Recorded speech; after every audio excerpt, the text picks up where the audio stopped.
Hello and welcome to Plugged In from YAA Electric. My name is Justin Fisher.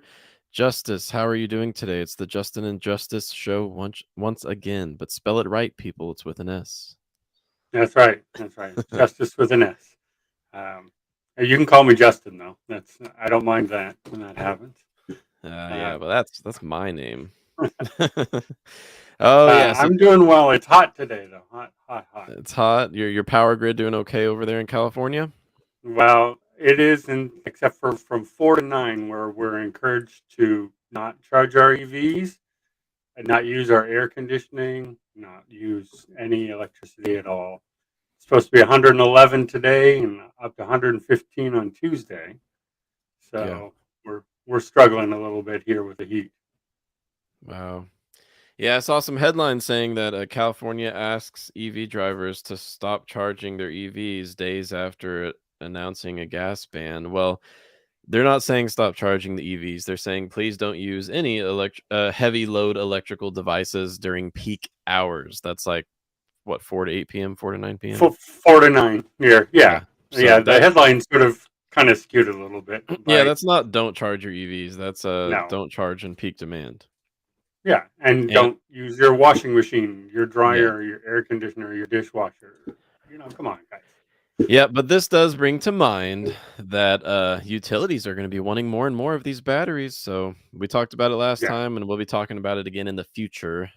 Yeah, battery shortages. It's not going to be just about EVs. We're going to see the nationwide electrical grid operators scrambling to get battery storage to provide more stability in the grid. Yeah, crazy times. But today, that's not what we're talking about. Today's show is basically going to be a news recap from what has happened this week because there's been so much going on top of the bigger news stories that we've covered this week that I feel like there's a lot we need to share with everyone. I mean, everything from Toyota going like literally all in on electric vehicles after delaying this by a decade, to big news from Honda. We got multiple Honda news stories. Mercedes-Benz EQS pricing is out for the United States, and it's not good for the tax credit, but that's no surprise. Oh, we've got a lot of news to cover, so we're just going to dive in, have fun, and get some good questions going in the chat. If you're joining us for the first time, thank you for being here. Please like and subscribe. And if you're on the podcast, well, hello. Happy to be in your ears today. Yeah, just we're here to help you guys out as you think about EV adoption and ownership, whether it's buying, whether it's charging. Let us know what's on your mind. We're happy to bring it up on the show. First news story that I have pulled up today is about Ford and Rivian pushing the U.S. Department of Interior for quicker permitting processes for what they call critical mineral mining projects that support domestic battery production. They issued these comments to the Department of Energy separately, Ford and Rivian did, but I'm guessing there was some kind of coordination there at some level, considering Ford and Rivian's history of working together on EV development. They've since severed most of those ties, and Rivian has gone their own way. Ford lost a bunch of money with the investments they had in Rivian, but that's a whole nother story. I'm not wrong about that, right, Justice? Wasn't it Ford that had a pretty big stake in Rivian? Ford and Amazon both. Okay. Yeah, yeah. Yeah. Amazon lost like $2 billion in it. Ford lost a lot of money in it, but they're still trucking forward. So Yeah, they are. So they're asking for the U.S. Department of Interior, who controls the permitting for things such as lithium mines and just cobalt, etc. If we still are going to stay in the cobalt lane, we'll see if battery engineering continues to diverge away from cobalt, but it's mostly lithium, right? And they're yeah, asking the Department of Energy to expedite those approval processes because whenever you want to open a mine, you have a lot of due diligence that must be done. Like make sure you're not going to destroy a bunch of endangered species, destroy the water quality. You don't want to do that. There's a whole bunch of environmental assessment that needs to go on. Then you have to engineer, propose the blueprints for the engineering plans, etc. It's a process that can take between 3 and 10 years, depending on how many obstacles come up. And Ford and Rivian are saying, pretty please make this a bit easier because you guys just tossed a whole bunch of requirements onto the new EV tax credit. They're freaking out about their inability to meet those requirements, and now they're asking for a little bit of help. So doesn't surprise me, Justice. But what about you? No, there's no surprise in there. This has been happening in California for quite some time now with, mining things, with permitting, installing chargers, because there's a lot in that process too. I think the permitting process has to get better for a lot of these rules to take effect, assuming that you need the tax credit. Yeah. Yep, precisely. I mean, this is all about the tax credit. I still think it's going to create a stronger domestic EV supply chain here in the United States, but it's going to take 5 to 10 years, and that's Yeah. not good for those looking to electrify sooner, like right now. I wish there was more wiggle room with the timelines that were proposed here. We've had some questions in the chat that are related to this. So, Learning Fast, good morning. Do the new tax credits currently require that batteries have to be made in the US or free trade agreement countries, or is that part of the rules that go into effect in 2024? These rules go into effect no later than January 1st, 2023. The bill says that's the last day that the rules can go into effect. If the Treasury Secretary decides to implement them sooner, they could. But from all of the guidance that they have released over at the IRS, it sounds like they're going to give automakers and consumers until the last day. So it looks like January 1st, 2023 is when those battery sourcing requirements will go into effect. But what goes into effect in 2024? Well, the good news is that in 2024, this can become a rebate option. But the bad news, at least if you're talking about battery supply chain stability, is that beginning in 2024, the entity of foreign concern clause goes into effect, which means that, I mean, China, Russia, any countries that are labeled as entities of foreign concern by the US government, you can't get battery minerals from there. Otherwise, you're automatically disqualified. So that's 2024 as well. But good question. And hello, everyone else joining us live. Susanna, Neil, Thomas, great to see you. Zacharias, yeah, Igor, Jeff, lots of people here. And keep the questions coming. But do you have a news story that you want to share with us, Justice? Yeah. So the Honda, we'll just start right in on there. They have said they are going to bet really big on solid state batteries now. They're going to be going away from the lithium ion or lithium cobalt batteries and kind of concentrate on solid state. And that's part of their long term plan, along with Ford and BMW. So I think that is a fantastic plan. I think there's a lot of real new money going in there, uh, that is going to hopefully change the industry. Yeah. The promise is certainly there that it's going to change and shake things up quite a bit, charging times, capacity, et cetera, et cetera. But uh, I haven't seen that it's there yet. But everyone seems to be putting their money in. We know this sort of started with Toyota saying, "Hey, we're going to be doing solid state in our hybrid." So I think the more people jump on this, the better. I think it's interesting that Tesla has been the one who sort of shies away. So we'll Yes. we'll see how that shakes out, because that could be the difference that sort of hurts Tesla finally. Yeah, that could be a bigger news story moving forward. And we have other Honda news too. Honda and LG Energy Solutions, formerly known as LG Chem, until they got into a big recall issue with GM and decided to change their name. It's a whole nother subject. But Honda and LG Energy Solutions are investing $4.4 billion. That's a whole pile of cash to build batteries somewhere in the United States. The location has not been officially announced, but it is looking like it could be Ohio or Indiana. It's good news for the US economy, good news for those hoping to have a Honda EV that qualifies for the tax credit in the future. Yeah, I mean, don't forget that the prologue is supposed to finally be officially revealed in 2023, maybe even entering production second half of 2023. It's built by General Motors in Michigan. So that's interesting with Ultium battery cells. But moving forward beyond the Ultium partnership, as a major automaker would, Honda does intend to eventually make its own electric infrastructure or architecture, rather, called the E architecture system. That's literally what they've called it. And that's going to be its own electric and battery platform, engineered in house by Honda engineers. So lots of big Honda news this week.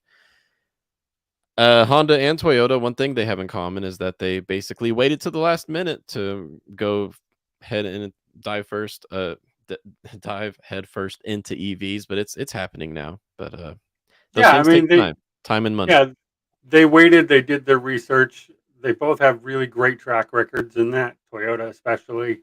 So okay, they dragged their feet and waited to see how the things were going to shake out, and then uh, targeted their plan. So I'm excited for both of them to get in there and shake things up and put some real competition and pressure on the Teslas of the world. Yes, yes, looking forward to that as well. What else was on your mind this week on the news front, Justice? Bosch, I love that. Bosch is moving to South Carolina to start creating fuel cells for semis.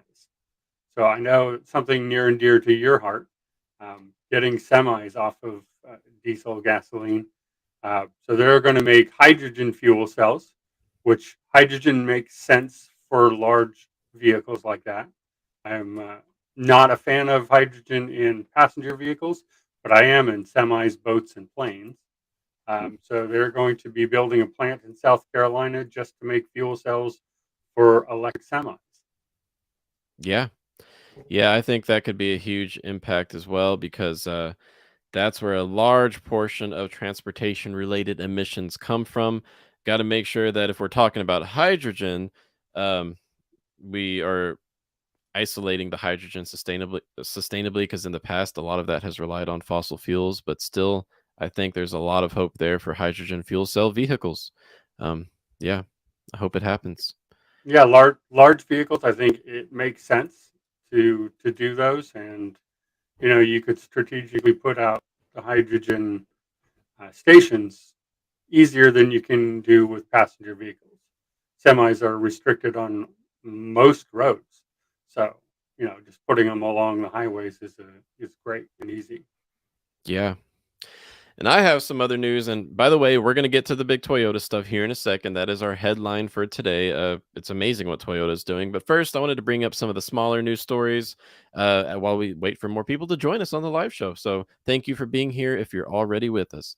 Bloomberg had a fascinating report out this week about what exactly sent Volkswagen's Herbert Diess packing. Diess was voted out as the CEO of Volkswagen Group, and now they have a new CEO by the name of Oliver Bloom.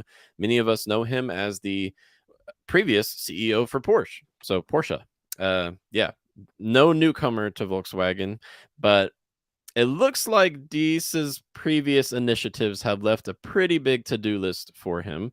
Here's a quote from the article.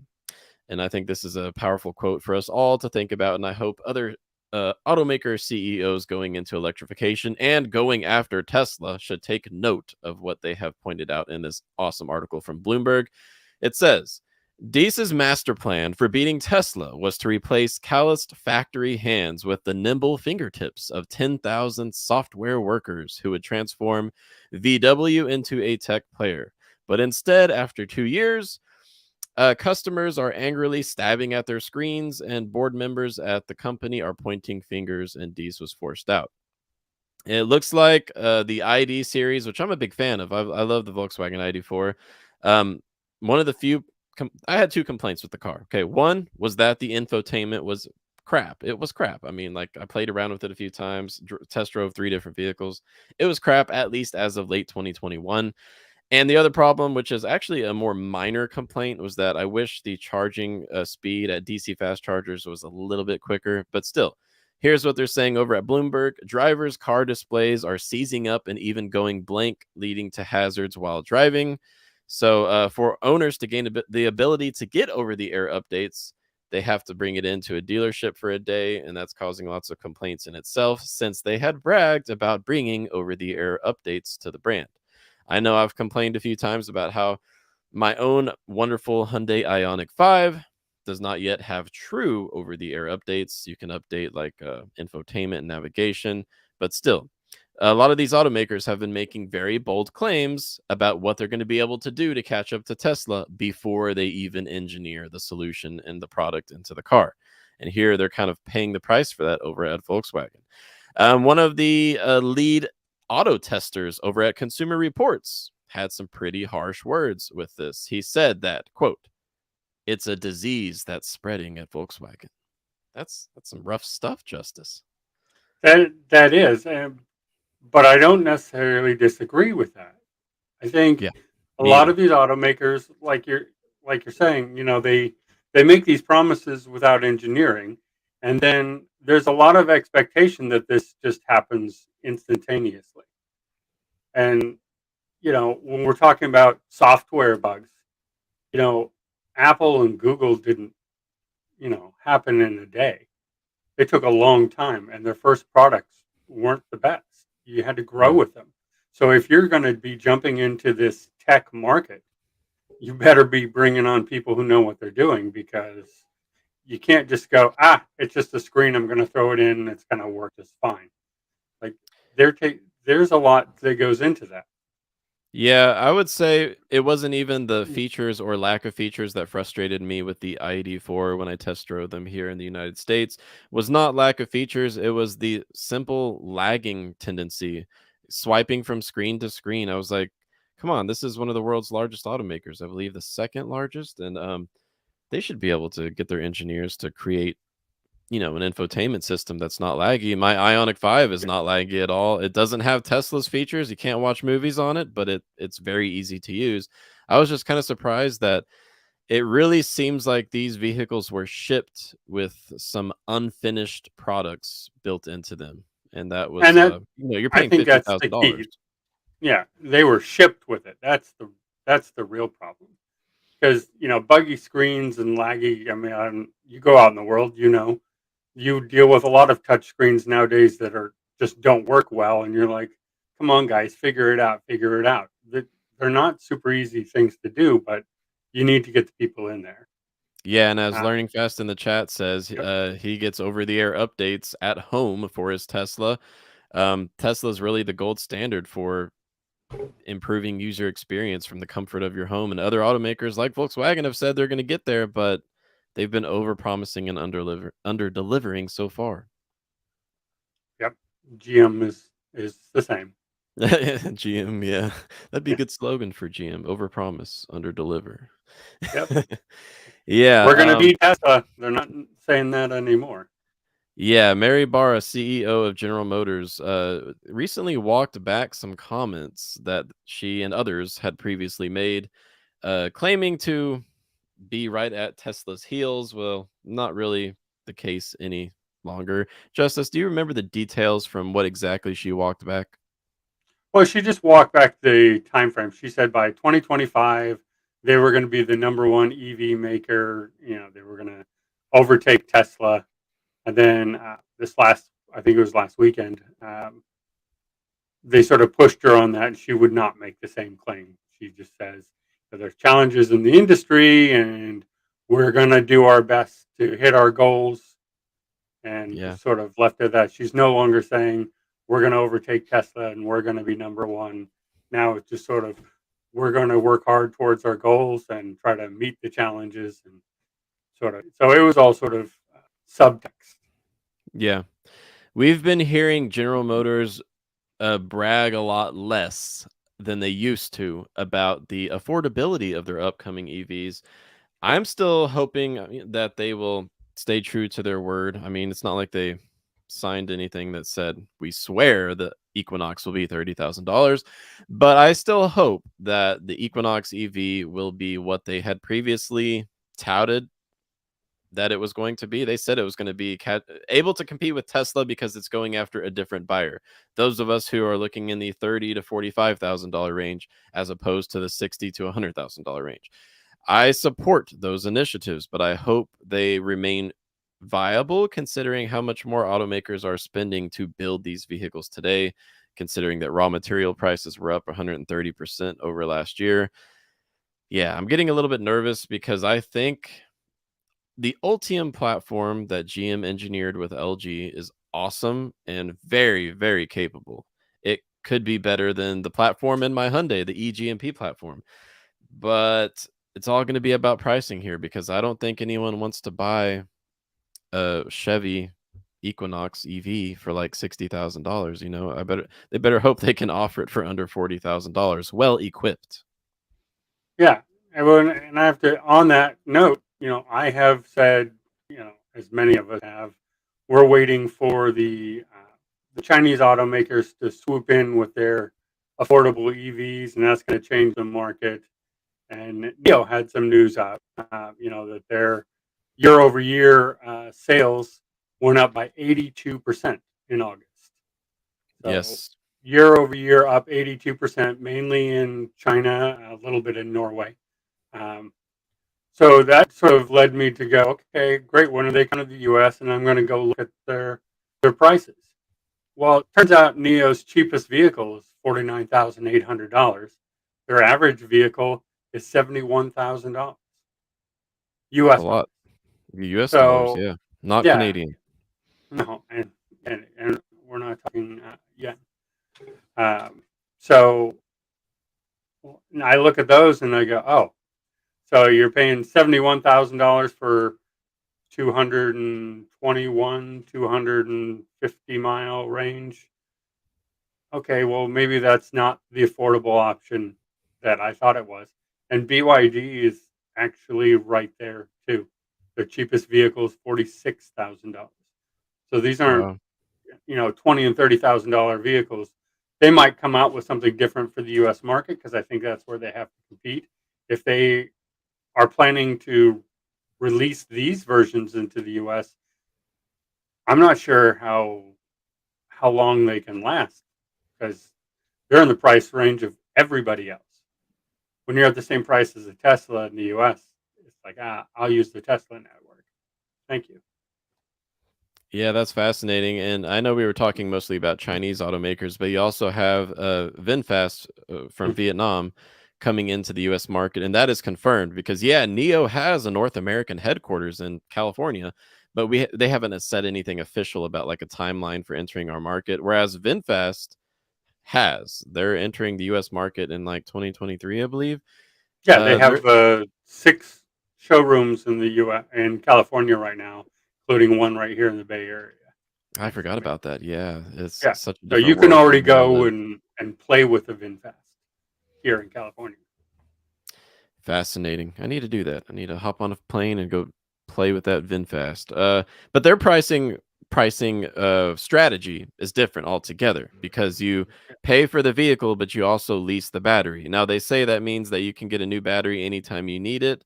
You just got to pay your monthly battery payment, but you can't really call that affordable either because you've got your car payment and then you've also got a roughly $100 a month battery payment. So if the average car payment in the United States right now is about $700 a month, you're going to add $100 to that based on how much the average person has a down payment and how much they finance. I mean, you'd be looking at like $800 a month, just a general ballpark for the average person looking at a car right now. And I don't think that's anywhere near the world of affordable. Yeah, I think VinFast is starting at like $55,000, $56,000. Yeah. That's their base. So plus the battery on top of that. Yeah, while I bring up the Toyota news, let's go ahead and dig up those VinFast pricing numbers for the United States, if you wanna do that, Justice, because Yeah. I wanna make sure I'm not, bending the truth here, and I wanna make sure we know what exactly the US pricing is like since it has been announced. But, yeah, if you're enjoying the show today, please like and subscribe, at least like.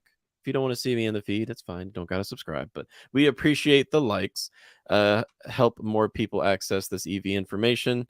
Now, I'm going to move on to this Toyota news finally without further ado. So, thank you for sticking with us. This Toyota news is pretty huge. Um, I mean, how did their slogan go in their advertising schemes? They said it's a self-charging, what they call it, a self-charging battery. um, uh, what was that, Justice? Yeah, I think that I say it was something like that. Self charging. Yeah, I don't remember, but it Ah, was I a see. little overblown. Yeah, it was they called their hybrids self-charging hybrids. They were trying to Yeah, poke fun at EVs. That was Toyota's big strategy as of just like 2020, 2021. This is recent stuff. They constantly got called out for their self-charging car campaign. By the way, self-charging car, that's just what they called their hybrids, like the Prius. yeah, Now it looks like they're regretting that a little bit and they're going as fast as they can into the direction of fully battery electric vehicles. I'm going to share my screen with you guys. It's a great story from Automotive News. It looks like Toyota is going to spend billions of dollars to convert two massive, long-standing combustion engine plants to battery factories for their latest EV push. So the Shimoyama and Myochi engine factories in Japan are being converted to battery plants. This is big, big news. It's part of a $5.6 billion investment plan announced this week by Toyota. Wow, money printers going full steam this week, aren't they? That is yeah, a yeah, lot of money. But what really stands out to me is that Toyota has essentially reversed course. And now I know Zach's a big proponent of this. I think that hybrids and plug-in hybrids, and especially from Toyota, because they're known for having great plug-in hybrids and traditional hybrids, they're going to be here to stay for a long time, especially when we yeah, start to get into the realm of battery shortages being a more likely possibility moving later into the 2020s. So I don't think Toyota's hybrids are going anywhere. But what I'm saying is that they're now seeing that they've got to get their EV production rolling. And it's not just battery electric vehicles that require batteries, they're plug-in hybrids, even their traditional hybrids. These battery factories are going to be able to fuel the further electrification of the Toyota brand. So this is fascinating to me. It says right here that battery production at these sites will be handled through Prime Planet Energy and which is a joint venture between Toyota and Panasonic. So don't forget, there I don't know, 95% of EV batteries are not produced by the automaker. Uh, by far, almost all of them are produced by battery suppliers or partnerships between the OEM and the battery producer. Panasonic, LG Energy Solutions, CATL. There are several others. These are big, big battery producers, and it looks like Panasonic is strengthening a relationship with Toyota here.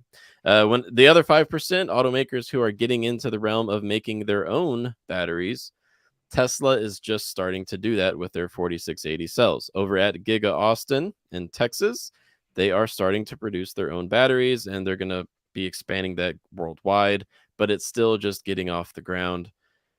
Yeah, Justice, Toyota is going all in on EVs, or at least all in on electrified vehicles.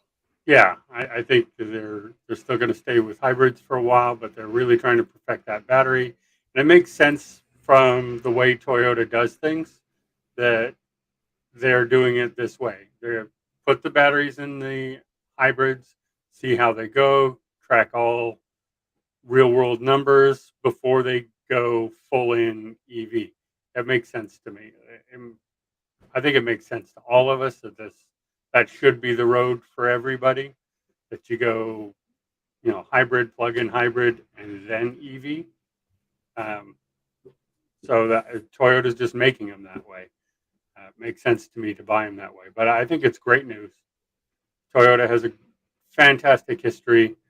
Their hybrids are second to none already. So going in on these batteries and improving them is just that much better. Yes. Now, some other Toyota news that just shows, I guess it provides evidence for the fact that Toyota is playing the long game when it comes to EVs, and that might end up being a pretty winning strategy with all the stuff we talk about here at Plugged In. A study last month from Nikkei, the Japanese media outlet. I think it's Nikkei. Um, they found that Toyota has 1,331 known solid state battery patents. 1,300 solid state battery patents from Toyota, the most in the world, or that we know of, the most held by any specific company. Panasonic came in second with 445 patents. it looks like Toyota is really, really gonna soon reap the benefits of their 3 decades of solid state battery research because they started researching solid state batteries in the late 1990s. That was a very long time ago. That was even before the GM EV1. But yeah, it looks like in 2025, time flies, that's coming up pretty soon. Toyota is going to be the first automaker to bring a solid state battery into a production vehicle, and it would be in a plug in hybrid. So, not even in a fully electric vehicle. This is another example of how they might just be trying to play the long game and play their cards right. Because if you think about it, with a plug in hybrid, if your brand new innovative solid state battery somehow fails, goes through some issues, at least you've got the combustion components to continue to provide transportation for whoever happens to buy that first solid state powered vehicle. So this is fascinating news. Toyota, they're playing the long game, it looks like, but they're Yep. also scrambling to spend billions and billions of dollars soon to get the ball Yeah, rolling. they're playing the long game, and at no point have you ever heard them say, "We're going to beat Tesla." That's true. But if anybody has a chance to, it's Toyota. They play their cards close to their vest, and they do a great job. Yeah, but I think Reginald here has a point. So now that Toyota has seen the light with EVs, do you think they'll stop goofing off and fix the wheelgate? I like that. The BZ4X and Solterra. Solterra is the partner from Subaru, and they are both engineered together by Subaru and Toyota. Do we think they're going to fix these silly issues going on with their first EVs in America? And I hope so. But I've pointed out the BZ4X's flaws many times and had some pushback, and that's okay. But I still just really wish it charged faster. I take back what I previously said about the range. I think the range is good enough, but it's really just the charging speeds that I would not spend $45 to $50,000 for. Still, I'm hoping for the best for all of you out there who are getting the BZ4X. Let us know if you like it, if you're having a Well, good experience. But no one has one yet, right? Because there's a stop sale. yeah, and the wheels falling off. That that has nothing to do with being an EV or an ICE vehicle. You've been making vehicles for 100 years. Like, Yeah. how are your wheels falling off? I Yeah, I don't think that understand that. Like, that seems like a pretty basic thing that yeah, they should already know. I think that's the goofing off that Reginald is pointing out Yeah, because it seems like their engineers might not have been taking it seriously enough. I doubt they would let that happen for the I don't know, the Prius or the Camry, but what do I know? or I guess a Rav Four. RAV4. Yeah. Yeah, Yes, indeed.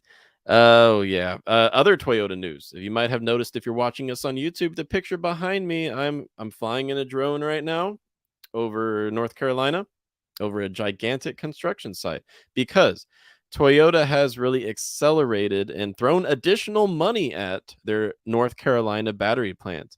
So that's good news for the future of qualifying for EV incentives if you're looking at a electrified Toyota. It looks like Toyota is upping their investment by a few $1 billion to really expand and speed up the construction of this battery manufacturing facility in North Carolina. So, yeah, Toyota, lots of big news on their front, but we'll see what happens when we actually get vehicles to drive, right? Because, I mean, the BZ4X, as far as I know, it's still under a stop sale. yeah. I haven't seen that they've lifted it at all. Which again, like for the wheels, it seems like you guys have already figured out how to keep wheels on a car. So why is this so difficult? What did you do differently with the wheels somehow, and Yeah, why? yes, this is true. Yes, indeed. And we've had a few people in the chat wondering about the National Charging Network and where all the $7.5 billion from the bipartisan infrastructure law would be going.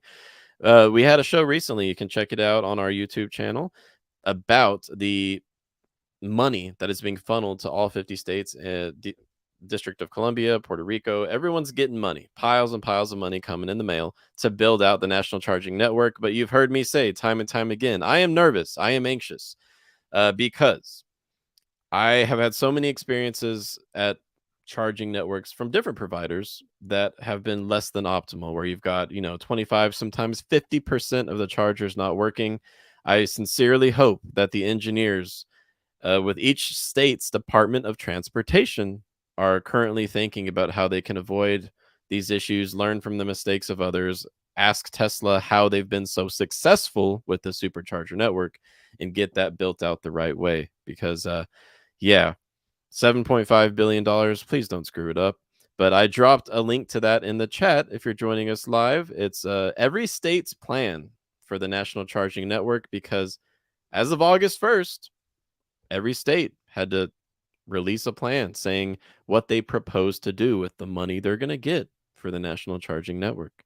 And now I guess it's hope for the best, right? Yeah. Does your article say how much each state is getting? Yes, it does. It is fascinating. So Yeah. $7.5 Yeah. billion over 5 years, not all at one time. Yeah, I'm gonna actually screen share before we go, because this article is very useful, because most of our viewers live in the United States. If you're not, let us know in the chat. I'd love to know where you're at. I want to share with everyone just the type of data that we provided in this article. I went and dug it up from every state's Department of Transportation. I did the hard work for you, so please take advantage of it. You can check it out. It's called State EV Charging Proposals, YAA. You can Google that or grab the URL from the chat.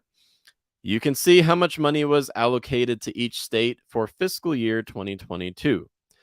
States have said in their plans, which we have direct links to here on the page, that they are starting to solicit bids very, very soon, because these charging networks will be built by private charging providers like the Electrify Americas, the EVgo's, ChargePoint, Blink, etc. I know Tritium might be coming to the United States, which would be amazing, because they have high reliability ratings in Europe. But anyways, I think Tritium has a U.S. plant, don't they? I don't know that. I don't know. Think they do. If you live in the United States and you're wondering when will charging get easier in the United States and in your specific neck of the woods, check out this resource, because it's full of crazy information. All right. But thank you so much, everyone, for joining us today. And Justice, did you find out how much a VinFast will cost in America? So the cheapest one actually is $40,700 plus the battery. Okay. So not as bad, not as bad. And But do you have you the know, battery options pulled up, the battery, yeah, or well, sort of, subscription services? yeah. So it really depends on how much you drive.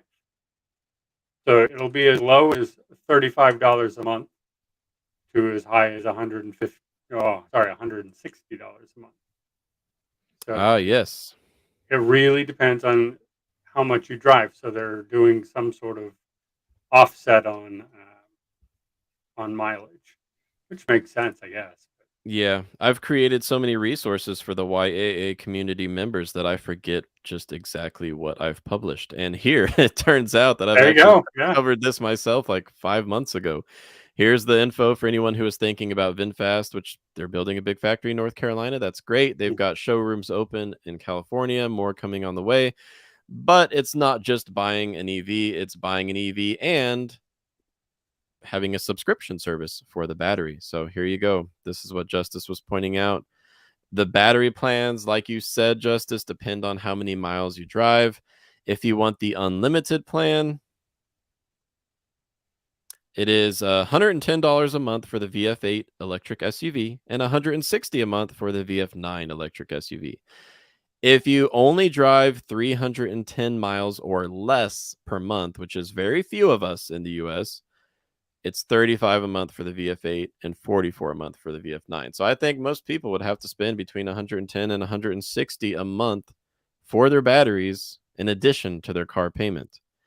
I wish them success. Maybe they'll adjust their strategy as they become established in the US market, but yeah, I it's think I gotta say, like, I've gone back and forth on it. I think there are some definite advantages as battery technology gets better to leasing your battery.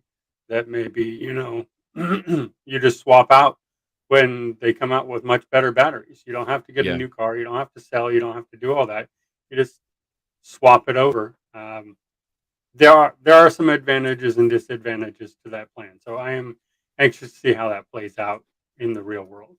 And personally, I'd be much more amenable to $50 a month for a battery subscription as opposed to 160 a month. So that's where I'm at. Yeah, And yeah, we'll see if 160 is a much bit yeah, much. we'll see how market forces shape their thinking, but that's all we've got for today.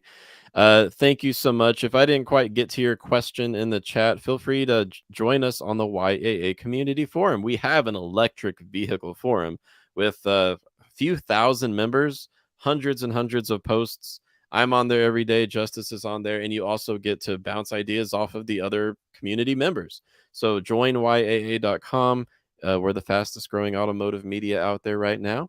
We'd love to see you there. We can talk EVs or anything else that's on your mind. So yeah, hoping to see you. And in 19 minutes, the Ray and Zach show will be live. So head over to the Ray and Zach channel for more car talk of sorts. But thank you so much, Justice. And I hope everyone has a Thank you. great week, great Labor Day weekend. Enjoy your Monday off. And we'll be back next week. Yep. Everyone have a Bye. great day. Bye.